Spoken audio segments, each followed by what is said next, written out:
완도와 더불어 함께하는 완도 주사랑교회. 오늘 우리에게 주신 하나님 말씀은 창세기 32장 13절에서 22절까지 말씀입니다. 제가 이제 성경으로 구약 50페이지 창세기 32장 13절에서 22절까지 우리 하나님 말씀을 한 절씩 교독해서 읽겠습니다. 야곱이 거기서 밤을 지내고 그 소유 중에서 형 에서를 위하여 예물을 택하니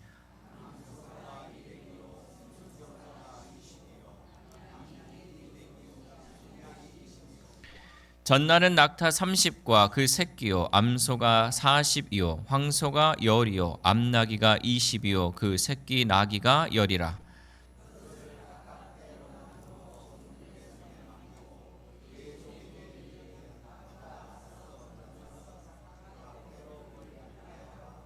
그가 또 앞선 자에게 명령하여 이르되 내 형 에서가 너를 만나 묻기를 네가 누구의 사람이며 어디로 가느냐 내 앞에 것은 누구의 것이냐 하거든.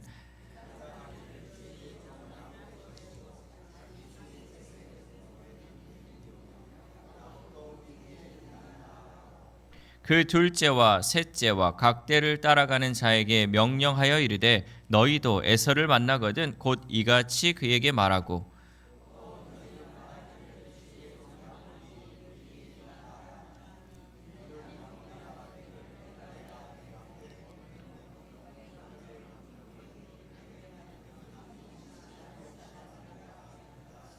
그 예물은 그의 앞서 보내고 그는 무리 가운데서 밤을 지내다가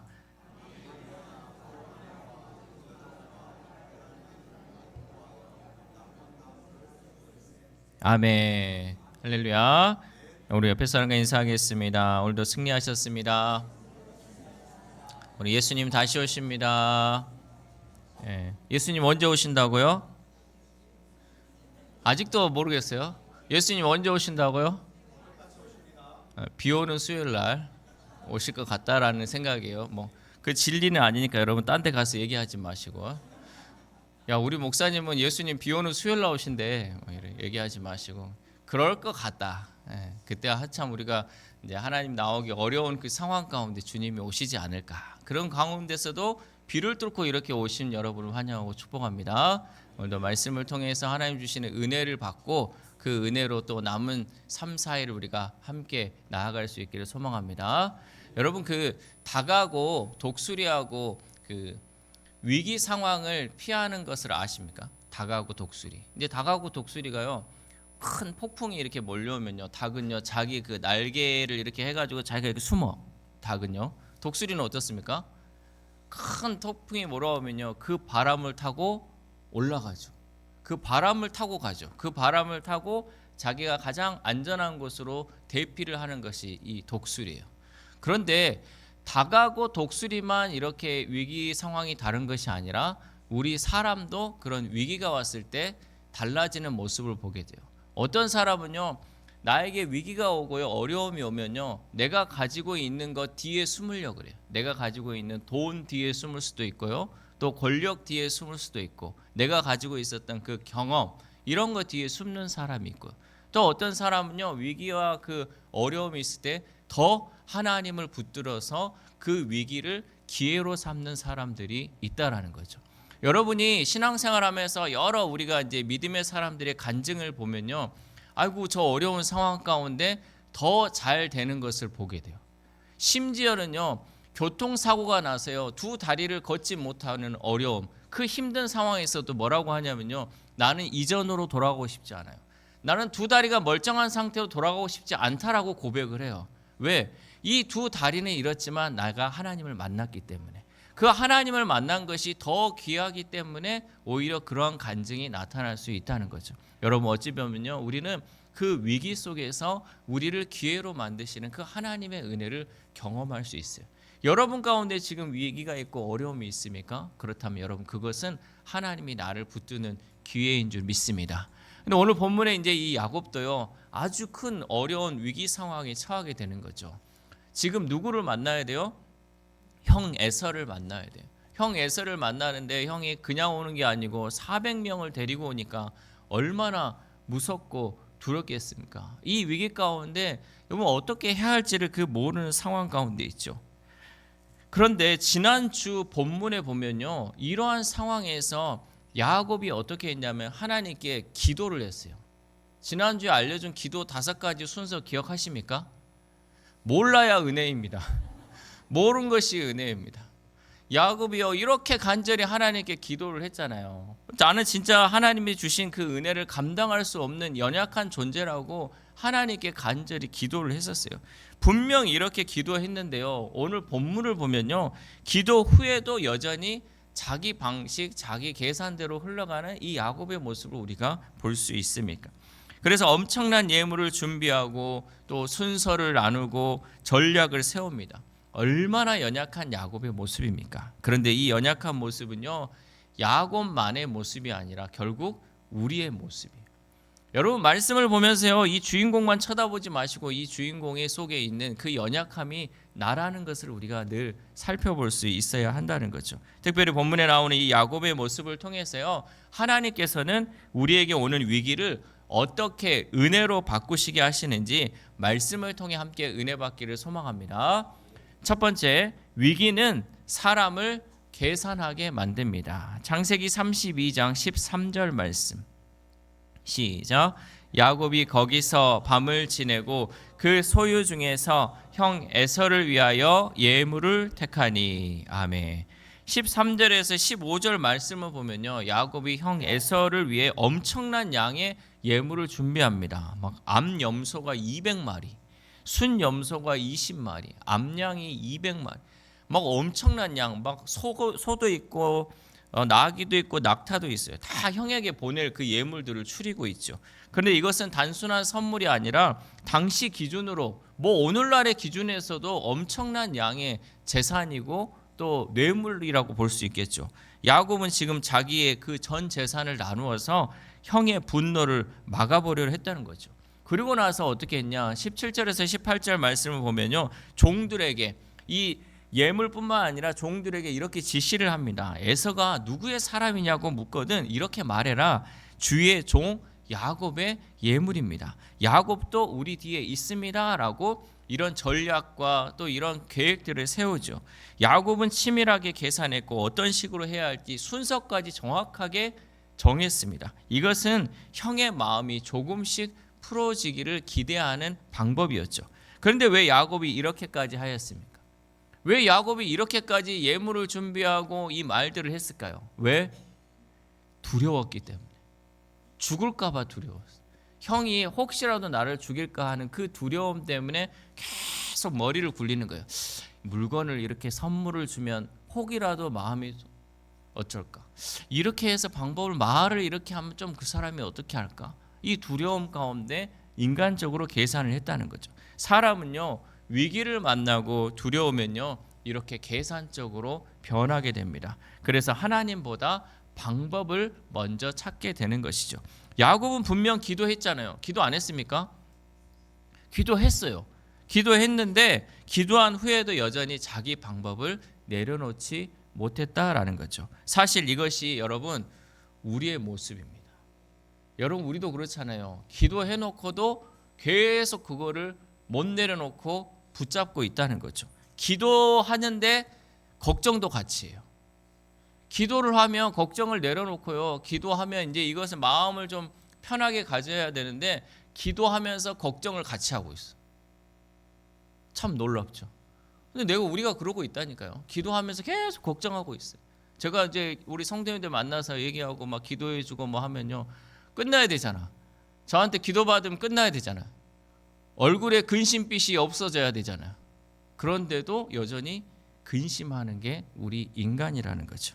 하나님께 맡긴다고 말하지만 끝까지 내가 붙들고 있습니다. 하나님이 도와주실 거야 라고 말하면서도 한편으로는 우리가 끊임없이 계산하고 내 방법을 찾고 있다는 거죠. 물론 계획하고 준비하는 거 그 자체가 잘못은 아니죠. 문제는 무엇을 더 의지하느냐가 중요한 것입니다.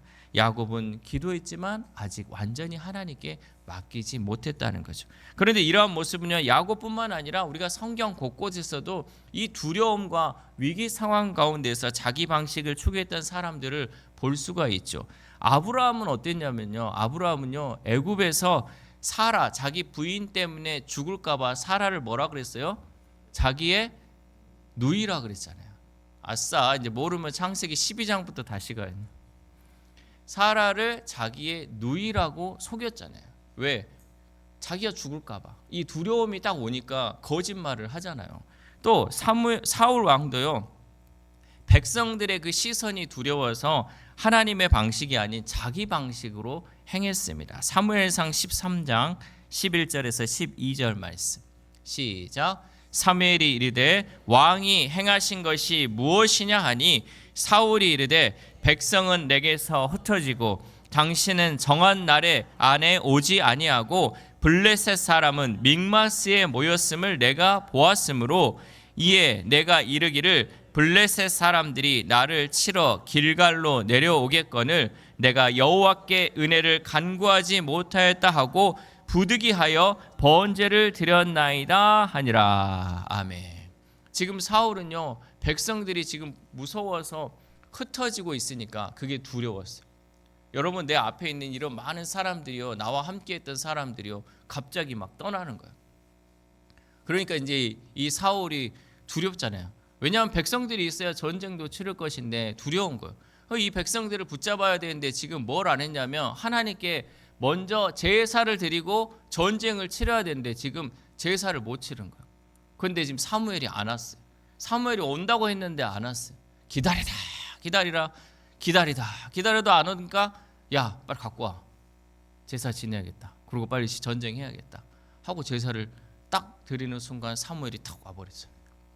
기다리지 못하면 이런 결과가 오게 돼요. 왜? 사람들이 보고 있어요. 지금 사람들에 있어서 이 두려움, 내가 지금 하나님을 바라보지 못하고 사람의 방식을 쫓다 보니까 이 두려움이 오면요, 사람들은 계속해서 위기 상황 가운데 자기의 방식, 자기의 계산을 추구하며 산다라는 거죠. 이렇게 두려움은요, 사람을 믿음보다 계산을 앞서게 합니다. 누구나 다 그렇습니다. 그러나 계산이 많아질수록 여러분 잘 생각해 보세요. 계산이 많아질수록 우리의 마음이 평안해지는 것이 아니라 오히려 평안이 더 사라진다라는 사실이에요. 그러니까 내가 내 방법을 찾으면요, 그래 내 방법대로 했으니까 이제 마음에 평안이 와야 되잖아요. 근데 오히려 내 방법을 찾으면 찾고 추구할수록 더 불안함이 오고요, 더 마음의 평안은 사라지는 거예요. 그러니까 하나님을 붙드는 이 믿음이라는 건 여러분, 마음의 평안이 오느냐 평안이 오지 않느냐로 우리가 볼 수 있는데, 믿고 우리가 기도했다면요, 이제는 그 마음의 평화까지, 우리가 평안까지 올 수 있도록 그 단계까지 나아갈 수 있기를 바랍니다. 왜냐하면 이렇게 우리가 인간적으로 계산하고 방법하면요, 결국은 한계가 있기 때문에 우리의 마음은 불안한 거예요. 여러분, 우리는 미래를 볼 수 있습니까? 미래 볼 수 있으면 저를 좀 만나주세요. 나 좀 물어볼 게 있어가지고. 우리 미래를 볼 수가 없어요. 또 뭐 사람의 마음을 바꿀 수 있습니까? 사람의 마음도 못 바꾸는 거예요. 상황도 우리가 바꿀 수 없어요. 그러면 사실 여러분, 어찌 보면 우리가 할 수 있는 게 있어요? 우리가 할 수 있는 게 하나도 없어요. 이것도 못 바꾸고 저것도 못 바꾸고 저것도 알지 못하는 우리 상황 가운데 내가 이렇게 하고 저렇게 하면 이 모든 거를 바꿀 수 있습니까? 못 바꿔요. 그러니까 마음은 계속 불안한 거예요. 내가 이렇게 해도 안 되고 저렇게 해도 어찌 될지 모르니까 불안한 거예요. 그러나 전지전능하신 하나님은요, 다 하실 수 있잖아요. 그러니까 우리가 하나님께 맡기는 거예요. 그러니까 하나님께 믿음으로 나아가는 거예요. 내가 하려고 해도 안 되니까, 내가 해도 할 수 없으니까 하나님께 맡기는 거. 여러분, 빨리 맡기고 빨리 하나님께 내어놓을수록 내 마음에 평화가 오는 줄 믿습니다. 이 비결이 있는데 이거를 여러분, 이 비결을 놓치지 마시고 이 비밀을 여러분이 늘 삶 속에서 실천함을 통해서 하나님이 주시는 그 평안이 우리 마음 가운데 가득할 수 있기를 소망합니다. 그러므로 우리는 우리에게 위기가 올 때 우리의 인간적인 방법이 아니라 하나님을 더 깊이 신뢰하고 하나님만을 바라볼 수 있기를 소망합니다. 두 번째로, 인간의 방법은 문제를 잠시 덮을 수는 있어도 근본을 바꾸지는 못합니다. 그러니까 우리의 인간적인 방법이 잠깐은 덮어줄 수 있지만 근본적인 것은 바꿀 수 없다는 거죠. 창세기 32장 20절 말씀 시작. 또 너희는 말하기를 주의 종 야곱이 우리 뒤에 있다 하라 하니 이는 야곱이 말하기를 내가 내 앞에 보내는 예물로 형의 감정을 푼 후에 대면하면 형이 혹시 나를 받아주리라 함이었더라. 아멘. 여러분 여기에서 중요한 단어가 뭔 것 같아요? 여기서 보면 이 본문에 나오는 단어 중에 중요한 것은요, 감정을 푼다는 거예요. 감정을 푼다. 이 감정을 푼다를요, 히브리 원어적 의미로는요, 덮다, 가리다라는 거예요. 그러니까 무언가를 덮어둔다, 무언가를 가린다라는 것이죠. 또한 이 단어는 구약에서 죄를 속죄하는 의미로도 사용되는 단어입니다. 본문에서 야곱은 이렇게 자신의 예물로 형의 분노를 덮으려고 그랬어요.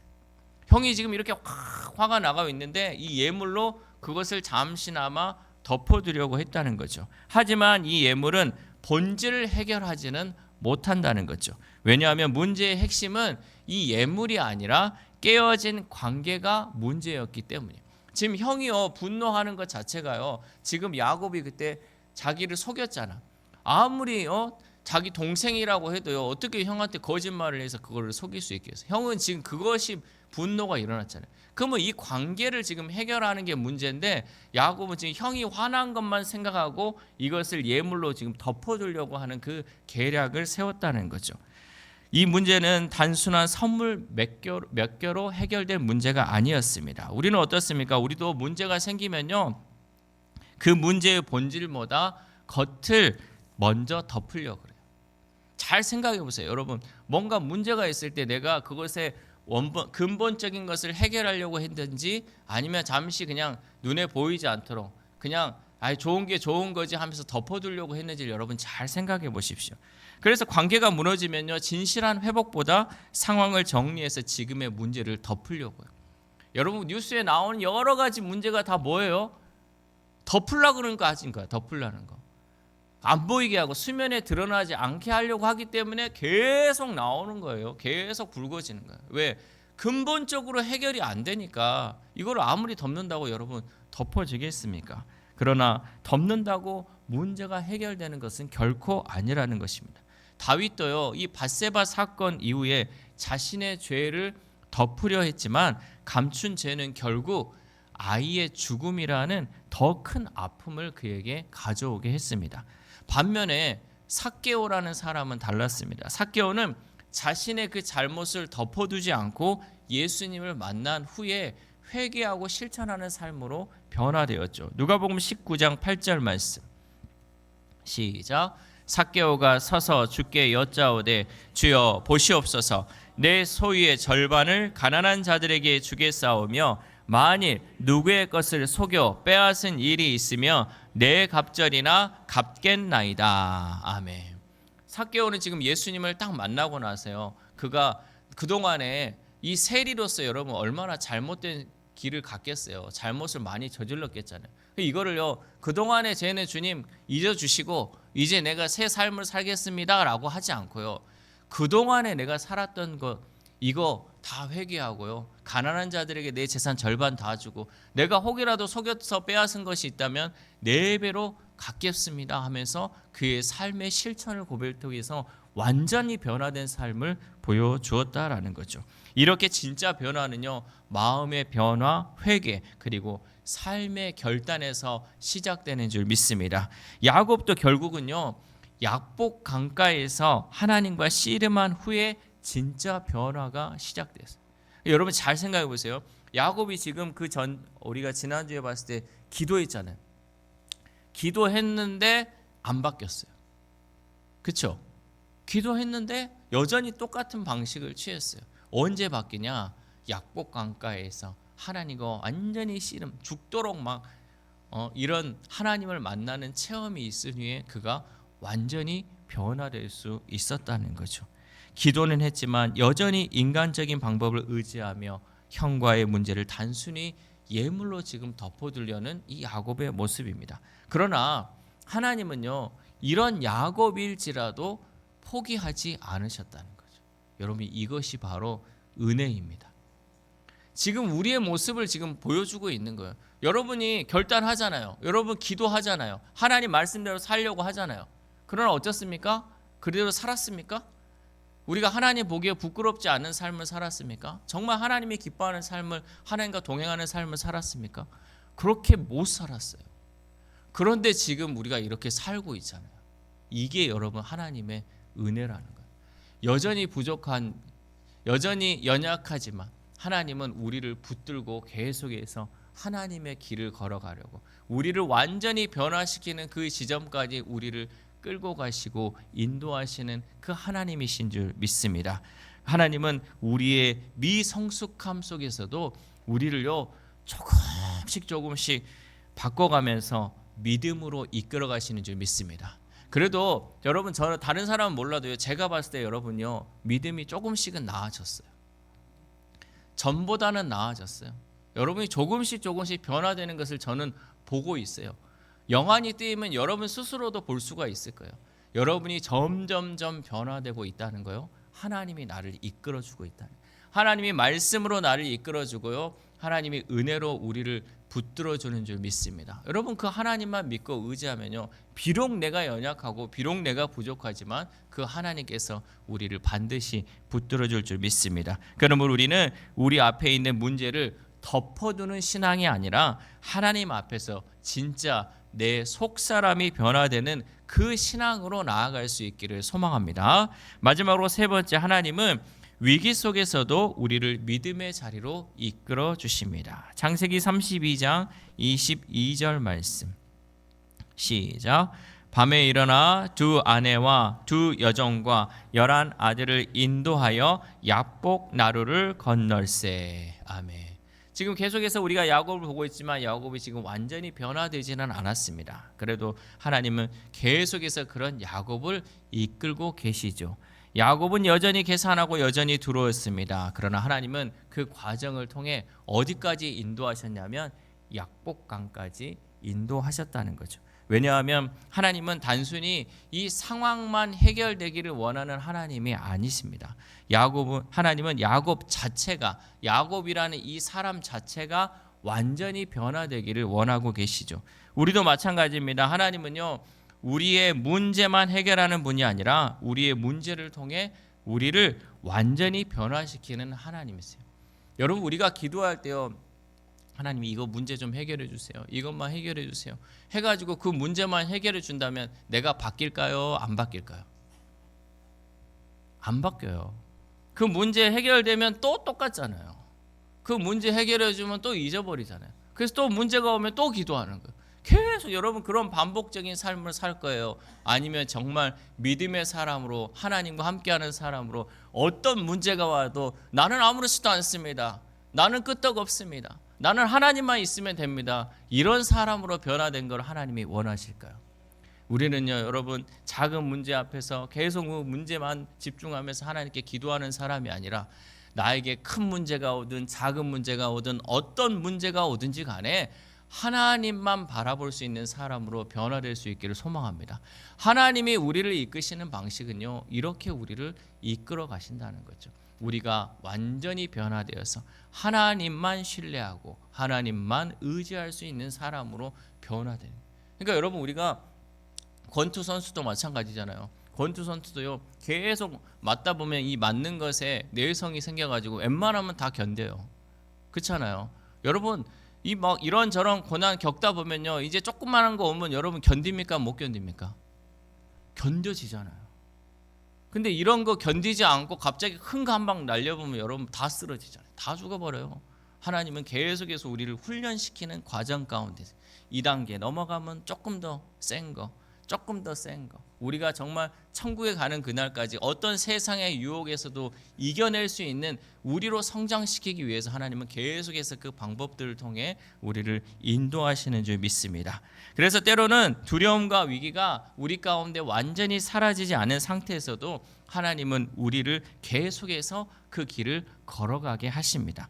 여러분, 계속 강조하는 말씀이지만 믿음은요, 위기와 두려움이 없는 상태가 아니라 위기와 두려움 속에서도 하나님께 나아가는 것이 바로 믿음입니다. 그러니까 믿음이라는 것은 이 모든 것이 없어서 하나님께 나아가는 것이 아니라 이 모든 어려운 상황 가운데에서도 하나님께 나아가는 것이 바로 믿음이라는 거죠. 여러분, 베드로가 물 위를 걸을 때 그에게 있어서 두려움이 없었겠습니까? 바다를 이렇게 건너라고 물 위로 걸어오라고 예수님이 말할 때 얼마나 두려웠겠어요. 지금 막 폭풍우가 몰아치고 비바람이 몰아치고 파도가 울렁이고 있는데 그에게 있어서 이 모든 것은 두려움의 상황이었어요. 그러나 그가 물 위를 걸어가려고 발을 내딛는 순간 그는 걸어갈 수 있었어요. 근데 이 두렵다고 이 발을 안 내딛었으면 베드로가 물 위를 걸을 수 있었을까요? 못 걸었겠죠. 그 위기가 다 없어져서 그가 물 위를 걸은 게 아니잖아요. 그 어려움이 있는 상황에서도 한 발을 내딛고 한 발을 내딛으니까 물을 걸어갈 수 있었습니다. 에스더도요, 죽으면 죽으리라는 그 위기와 두려움 상황 속에서 왕 앞에까지 나아갔습니다. 왕 앞에 잘못 나가면 죽을 수 있어요. 몸을 추스려야죠. 내가 잘못 가서 죽을 수도 있는데, 그러나 그 죽으면 죽으리라는 그 믿음을 가지고 내가 죽으면 죽었지 하면서 왕 앞에까지 나아가니까 왕이 에스더의 얘기를 들어줄 수 있었다라는 거죠. 믿음의 사람들은 모두 위기와 두려움이 없었던 사람들이 아니라 위기와 두려움보다 하나님을 더 붙들었던 사람들입니다.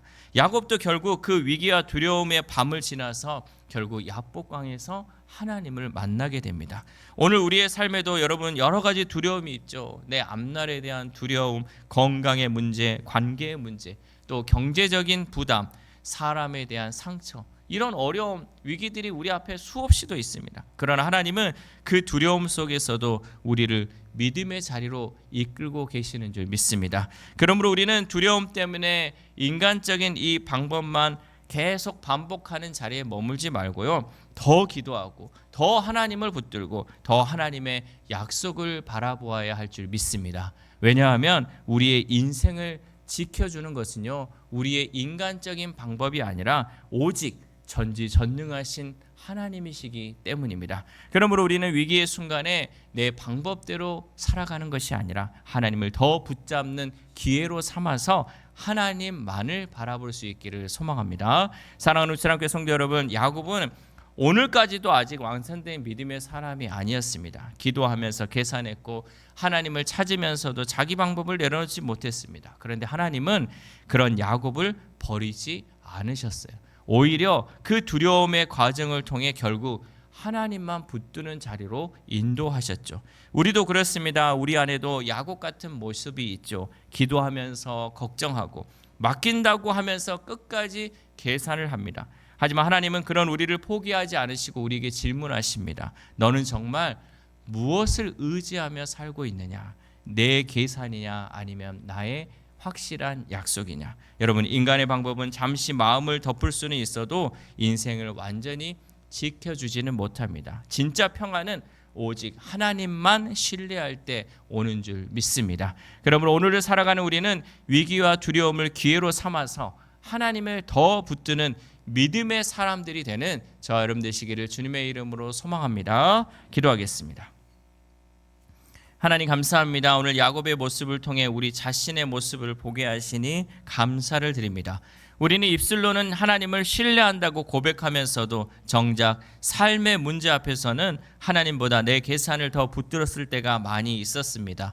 기도하면서도 염려했고 맡긴다 하면서도 끝까지 내 방법을 내려놓지 못했습니다. 하나님, 우리의 연약함과 불신앙을 용서하여 주옵소서. 그래야 우리의 삶 가운데 두려움이 몰려올 때 사람의 방법을 찾기보다 먼저 무릎 꿇어 하나님을 찾는 우리 주사랑 공동체 되도록 도와주옵소서. 특별히 지금 삶의 문제 앞에서 계산하며 밤잠 이루지 못하는 성도들이 있다면 그 마음에 하늘의 평안을 허락하여 주셔서 내가 너와 함께한다 하시는 하나님의 음성을 듣도록 성령님 역사하여 주옵소서. 이 모든 말씀 우리를 끝까지 붙드시고 인도하시는 예수 그리스도의 이름으로 기도드립니다. 아멘.